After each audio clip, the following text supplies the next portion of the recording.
Vamos a revisar la cintura pélvica y la cadera.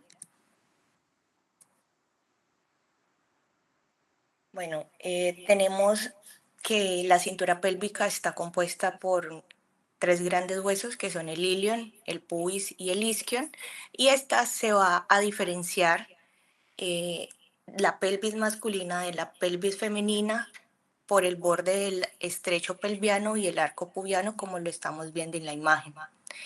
Dentro de toda la patología pélvica tiene una gran variedad de síntomas que van desde la coxalgia o lo que implica el dolor en torno a la articulación coxofemoral. Algunas ocasiones los dolores son inespecíficos y muy ambiguos y realmente son las técnicas de imágenes quienes realizan como tal el diagnóstico. Bueno, partiendo desde un recuerdo anatómico, esta articulación va a relacionar la cabeza del fémur con el acetábulo del hueso coxal. Esta forma una enartrosis que es la que nos va a permitir realizar los tres movimientos en los tres planos.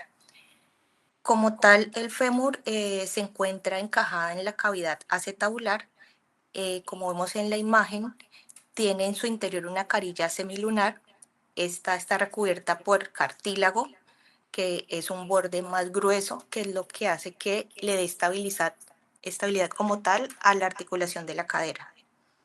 En el borde acetabular se presenta lo que es el laurum o el rodete, y lo que vemos en la región inferior es la horquilla acetabular.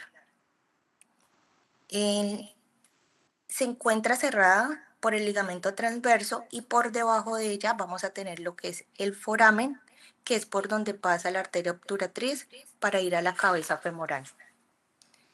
Como tal, la cápsula articular se va a insertar adyacente al borde acetabular y al ligamento transverso, y esta está formada por unas fibras longitudinales que es lo que van a recubrir el cuello y se van a insertar a la línea intertrocantérica. En la parte profunda del rodete, como vemos en la vista posterior, se encuentra reforzada externamente por tres ligamentos: el ligamento iliofemoral, isquiofemoral y el ligamento pubofemoral. El ligamento iliofemoral va desde la espina ilíaca anteroinferior a la intertrocantérica, y el isquiofemoral da un refuerzo posterior y va a limitar lo que es la flexión y la aducción. Y el pubofemoral da un refuerzo inferior que va a limitar la abducción. Dentro de los ligamentos, tendones y las bursas que conforman la pelvis, tenemos que la podemos dividir en cuatro grupos. La musculatura en la región posterior, que está compuesta por el glúteo mayor.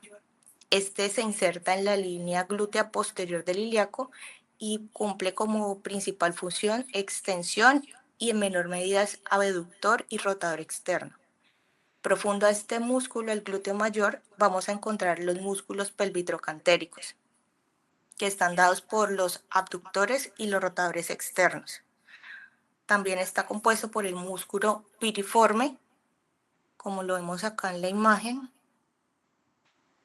Este tiene origen en el sacro y va a atravesar la escotadura mayor y se va a insertar en la cara interna del trocánter mayor. Por debajo de este vamos a tener al músculo obturador interno y a los gemelos, y al músculo cuadrado femoral que va desde el isquion hacia la cresta intertrocantérica y tiene la función de aductora. Los músculos de la región anterior, tenemos al iliopsoas, que está formado por el músculo iliopsoas y el ilíaco. Estos dos van a converger en un tendón y van y se insertan al trocánter menor. Su principal función como tal es flexor de la cadera. Y también se realiza lo que es la rotación externa. Ella va a cubrir la articulación coxofemoral. Otras de las inserciones musculotendinosas que tenemos son los que están en la parte posterior del muslo y están compuestos, como lo vemos acá en la imagen, por el semimembranoso, semitendinoso y el bíceps femoral. Continuando con las partes de la pelvis, tenemos la sínfisis pubiana, en la parte anterior, que está compuesta por dos huesos, por los dos huesos púbicos con sus carillas recubierta por un cartílago fibroso cartilaginoso. Tenemos acá como tal la sínfisis púbica, la rama superior, la membrana obturatriz, la rama inferior, superior tenemos el ligamento superior del pubis y posterior el ligamento inferior del pubis. De esta manera, correlacionando con la radiografía al lado, la imagen que tenemos. Bueno, en cuanto al estudio de las técnicas de imagen para la pelvis, tenemos la radiología simple. Esta se realiza en proyección anteroposterior y axial de la cadera. Lo que vamos a realizar es una lectura sistemática donde debemos evaluar el patrón trabecular, la integridad del anillo acetabular en su línea iliopubiana, que lo catalogamos como la columna anterior, la línea isquiática en la columna posterior y el anillo obturatriz. De la misma manera, debemos evaluar los espacios articulares, la alineación de las superficies y la cobertura de la cabeza femoral y asimismo las partes blandas. En cuanto a la tomografía, lo que nos va a servir es para detectar o confirmar las fracturas o los fragmentos óseos o calcificaciones. Además, también pues encontramos podemos identificar patrones óseos o calcificaciones de partes blandas. En cuanto a la resonancia, se realiza con una antena de torso, con un campo de visión que en el plano coronal debe abarcar desde las articulaciones sacroiliacas a la sínfisis púbica y en el plano axial debe incluir crestas ilíacas hasta el trocánter mayor, teniendo en cuenta que debe incluir ambas caderas. En resumen, el protocolo que tenemos en Maipú, tenemos coronal T1, coronal de PFAT-SAT y axiales T1, T2 y de PFAT-SAT. Sagital de PFAT-SAT y cuando el estudio es con contraste, tenemos axial coronal T1 FAT-SAT. Bueno, la artrorresonancia con gadolinio se realiza bajo punción de escopía y se coloca al paciente en rotación interna. Se realiza una punción con una aguja espinal de 20 gauges en el punto intertrocantérico. Se debe realizar la asepsia, antisepsia y se coloca anestesia local. La aguja va dirigida en forma oblicua hacia la unión cérvico-cefálica. Ahí se va a introducir el contraste iodado que va entre 1 a 2 mililitros a través de la sonda que se conecta para realizar la punción. Posteriormente, se introducen de 15 a 20 ml de gadolinio y se traslada al paciente a realizar la resonancia. ¿Cuándo está indicado la artrorresonancia? Para evaluar lesiones del labrum, del cartílago, cuerpos libres intraarticulares. Muy poco frecuente se presentan complicaciones, pero entre las complicaciones que se pueden presentar es la artritis séptica. Hablando como tal de la patología pélvica más frecuente, está por las coxalgias intraarticulares, que como su nombre lo indica, es el dolor que se presenta alrededor de la articulación coxofemoral. El paciente clínicamente va a referir dolor inguinal y trocantérico y por imágenes se va a detectar lo que es el edema óseo y con gran facilidad o que mejor nos va a dar el diagnóstico más precoz es la resonancia, que vamos a ver el edema en un T1 hipointenso y STIR hiperintenso, recordando que es la secuencia más sensible para el edema óseo. Dentro de esta patología también tenemos la necrosis avascular. El lugar más susceptible para presentar estas necrosis son la cabeza femoral por su anatomía, porque solamente está irrigada por la arteria foveal. Ellos tienen también unos factores predisponentes como es el traumatismo, corticoterapias, alcoholismo, radioterapias, pancreatitis o enfermedad de Gaucher. En ellos es importante detectar precozmente porque nos puede dar resultados más exitosos que si dejamos avanzar la necrosis avascular. En la imagen nos muestra la necrosis avascular en un corte coronal de resonancia potenciado en T2 con técnica de supresión grasa, y lo que nos señala es un colapso subcondral en el foco necrótico. Alrededor se ve el edema óseo con la extensión que va hasta el cuello femoral, y también vemos el derrame articular.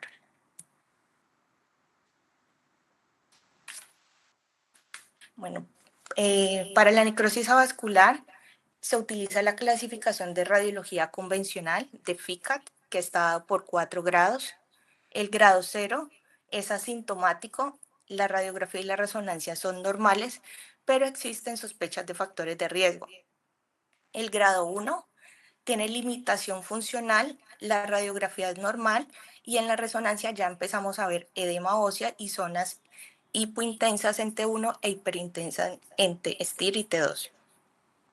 El grado 2, el dolor es persistente, ya se van a presentar en la radiografía quistes subcondrales y alteraciones trabeculares, y en la resonancia vamos a ver mayor edema óseo.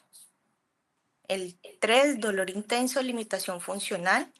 En la radiografía vamos a ver el signo de Crescent, que es una línea hipointensa subcondral y un aplanamiento inicial. Y en la resonancia, un colapso subcondral con pérdida de la esfericidad. Y ya el grado 4 es un dolor severo. En la radiografía, un aplanamiento severo y una pérdida del espacio articular. Y en la resonancia, vamos a ver cambios degenerativos avanzados. El edema medular ósea u osteoporosis transitoria se define como una coxalgia que es intermitente, que afecta principalmente a hombres jóvenes y embarazadas. Su cronología es intermitente y se puede dar con osteopenia. En la resonancia, lo que vemos es las características principales: edema óseo difuso en la cabeza, cuello femoral y área intertrocantérica, abundante sinovitis. Pueden estar presentes las fracturas subcondrales, generalmente es unilateral, y esa puede migrar hacia los miembros inferiores. En la imagen vemos un corte coronal de resonancia potenciado en T2 con supresión grasa, y lo que nos muestra es el patrón que acabo de mencionar: el edema medular con hiperseñal homogénea en la cabeza, el cuello y la región trocantérica por un edema difuso.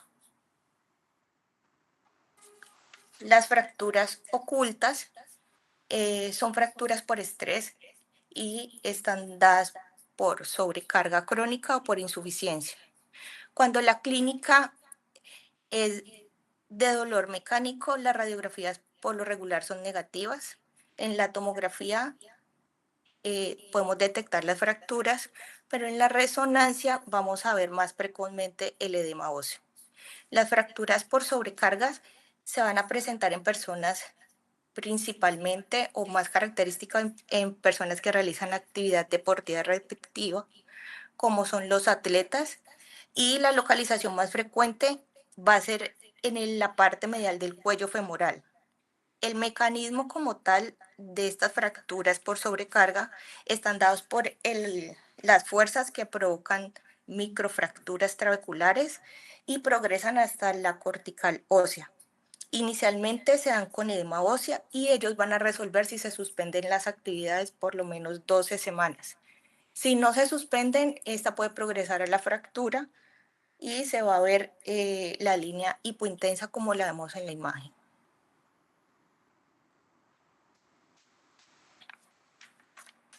Las fracturas por insuficiencia se presentan predominantemente en huesos osteoporóticos o pacientes que han recibido radioterapia, y habitualmente se presentan en la región supracetabular, en el cuello femoral y en el anillo pelviano. En las imágenes superiores vemos cortes coronales donde podemos ver en el T1 que se ve la lesión hipointensa y en el T2 hiperintensa asociado a todo el edema periacetabular que es sugestiva de la fractura por insuficiencia. Las fracturas patológicas, bueno, acá vamos a resaltar lo que son los tumores frecuentes de la cadera y que cursan con edema óseo. Dentro de ellos tenemos el osteoma osteoide, que el diagnóstico principal se da por tomografía, el condroblastoma y las metástasis óseas con fractura. En la imagen tenemos tomografía en corte coronal y corte axial, donde vemos una lesión osteolítica pequeña, de bordes bien definidos, que está situado en la corteza y que tiene un punto central de mineralización, y esta está asociada con una esclerosis reactiva, que es característico del osteoma osteoide. Evaluando las patologías del cartílago, tenemos la rotura del labrum, que están dentro de las patologías intraarticulares. Estas son una de las causas del dolor de cadera y constituyen la indicación más frecuente de artroscopía.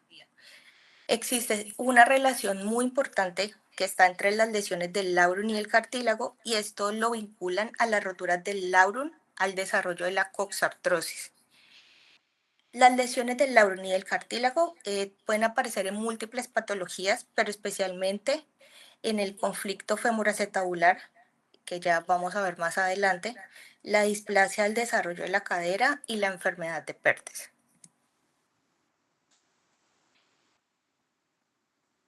Dentro de la evaluación del cartílago también tenemos la condropatía acetabular. La artrorresonancia es la que va a detectar precozmente esta patología y se utiliza para el diagnóstico. En la imagen A vemos un corte coronal T1 de artrorresonancia de cadera derecha, donde vemos una línea hipointensa ondulante en la superficie del cartílago, que es lo que nos está señalando las flechas naranjas. Y en la imagen B vemos un corte sagital de resonancia en un mapeo T2. Un mapeo T2 lo que va a evaluar es el contenido del colágeno y la arquitectura de la matriz colagénica. Y ahí lo que nos está señalando es la condropatía en el cuadrante superior a predominio del acetábulo, que es lo que está dado por el color rojo, que es lo que señala la flecha blanca. La rotura del ligamento redondo, esta es la tercera causa de las coxalgias en atletas, y estas lesiones incluyen sinovitis, que rodea el ligamento con o sin atrapamiento, roturas parciales de bajo o alto grado y roturas completas por avulsión o por ausencia del ligamento. En esta patología también la artrorresonancia nos va a permitir identificar la mayoría de las lesiones del ligamento redondo. En la imagen tenemos un corte coronal T2 con saturación grasa de resonancia de cadera derecha, y lo que nos está mostrando con la flecha naranja es la rotura del ligamento redondo en su inserción, que está ocupada también por el fluido articular. Las lesiones por conflicto femoroacetabular están dados por la pérdida de la transición. Bueno, tenemos dos, tipo CAM y tipo pincer. Tipo CAM está dado por la pérdida de la esfericidad de la transición del cuello femoral, como tal, la morfología, la deformidad ósea, que nos va a mostrar la jiba que vemos acá en la radiografía, que nos señala la flecha naranja, y que se da por los movimientos de flexión y rotación interna, que son los que van a lesionar como tal al labrum. En la imagen B vemos un corte radial, 3D gradiente T2 de resonancia de cadera derecha, y nos muestra los mismos hallazgos. En la figura C vemos la medición del ángulo alfa,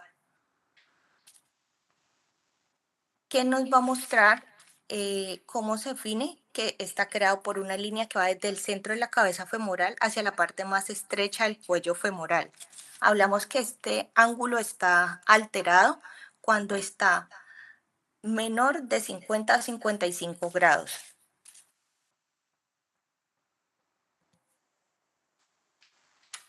El conflicto tipo pincer, este ya no es por una alteración morfológica, sino que se produce por un sobrecubrimiento acetabular y este puede ser focal por retroversión acetabular o por protrusión o a nivel global.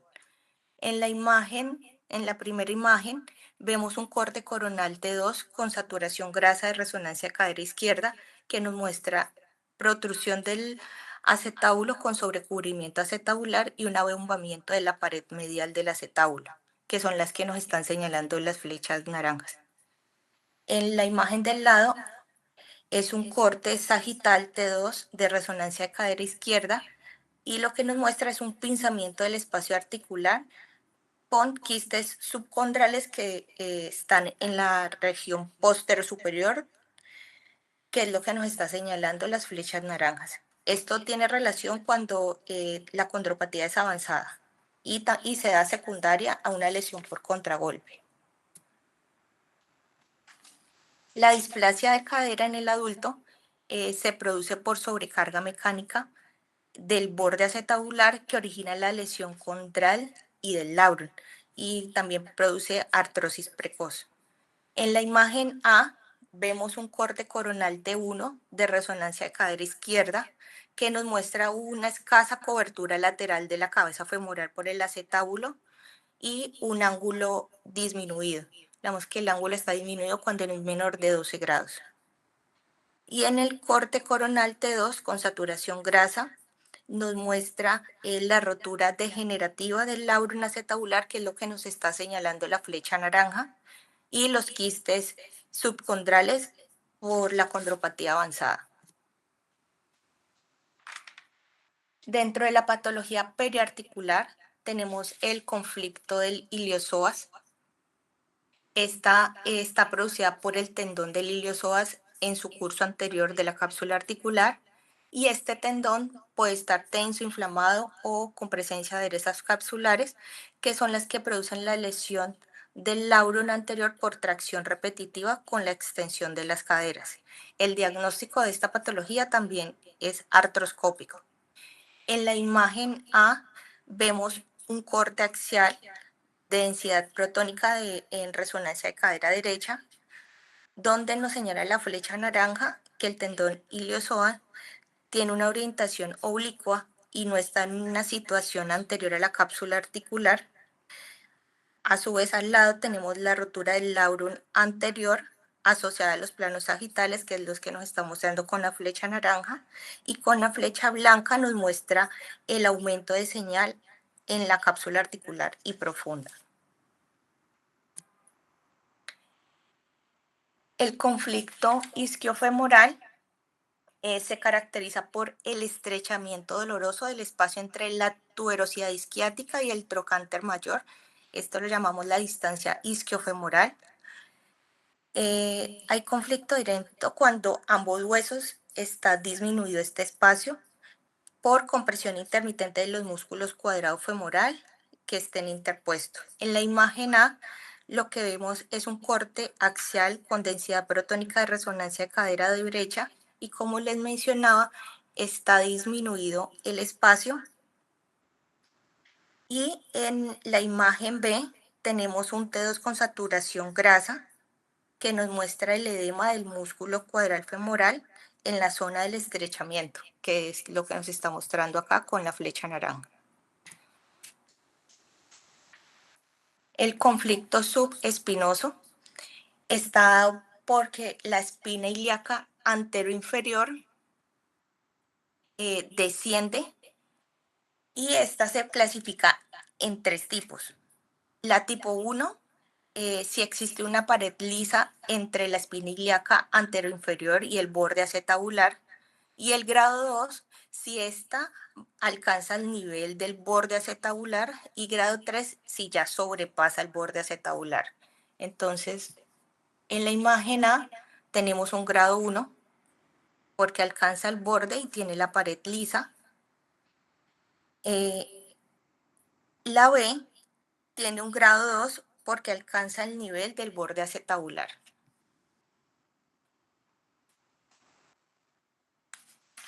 El síndrome subglúteo profundo es una patología que describe también como tal el paciente un dolor en la región glútea y es secundario al atrapamiento extrapélvico del nervio ciático en el espacio subglúteo. En la imagen A vemos un corte coronal T1 de resonancia de cadera derecha que nos muestra la presencia del vientre accesorio del músculo piramidal, que nos señala la flecha morada, y la flecha naranja, los componentes tibiales que los separan, y la blanca, los componentes peroneales. La imagen B nos muestran un corte axial T2 con saturación grasa y lo que nos muestra es el aumento de señal y el aumento también del volumen tibial. En resumido, la utilidad de las técnicas diagnósticas de la patología articular y periarticular están dadas, como anteriormente lo mencioné, por todos los métodos diagnósticos. En cuanto a las coxalgias y la parte sinovial, tenemos las sinovitis inflamatorias. Principalmente están dadas en artritis reumatoide, que es una enfermedad inflamatoria multisistémica, y esta se va a dar por una sinovitis aguda, que va a ser hiperplasia crónica. En la imagen A tenemos un corte coronal de resonancias potenciadas en T2 con supresión grasa. Lo que observamos es un derrame periarticular y las erosiones articulares. En las dos imágenes del lado tenemos la resonancia con gadolinio en un estudio dinámico que observamos que hay una captación sinovial intensa en las fases arteriales y del lavado. Esto significa que la enfermedad esté activa.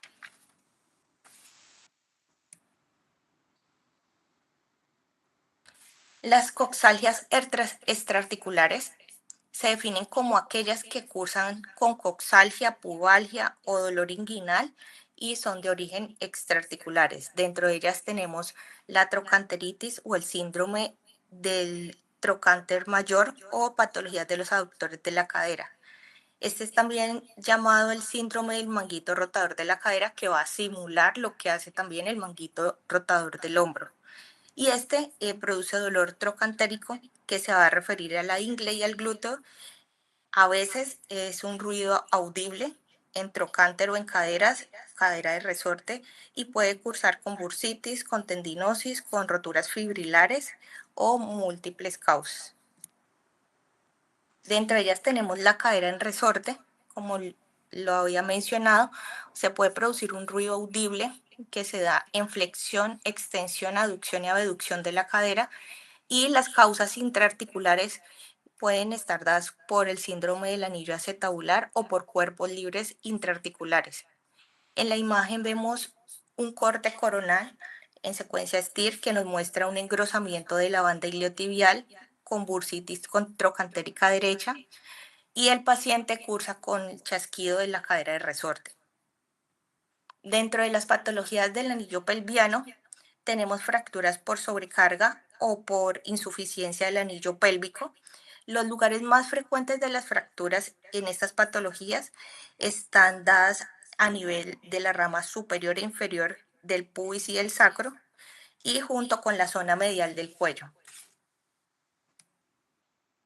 Dentro de la patología musculotendinosa a este nivel están dadas también por avulsión, por roturas musculares, por tendinosis o entesopatías. Dentro de ellas tenemos la osteitis púbica, que está dada por pubalgia en embarazadas y atletas, y el mecanismo por estar sobre todo en la sínfisis púbica. Tenemos en la imagen de un caso de una osteitis púbica asociado al edema óseo. El síndrome del músculo piriforme es una pseudociatalgia que cursa con una irritación del nervio ciático por compresión de un músculo piriforme hipertrófico. En la imagen A tenemos la artrosis como tal de la articulación sacroiliaca derecha, que nos muestra unos prominentes osteofitos que son los que nos están señalando la flecha blanca, y el músculo piriforme está aumentado de volumen.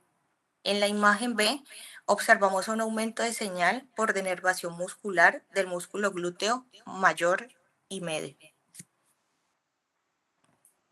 Gracias.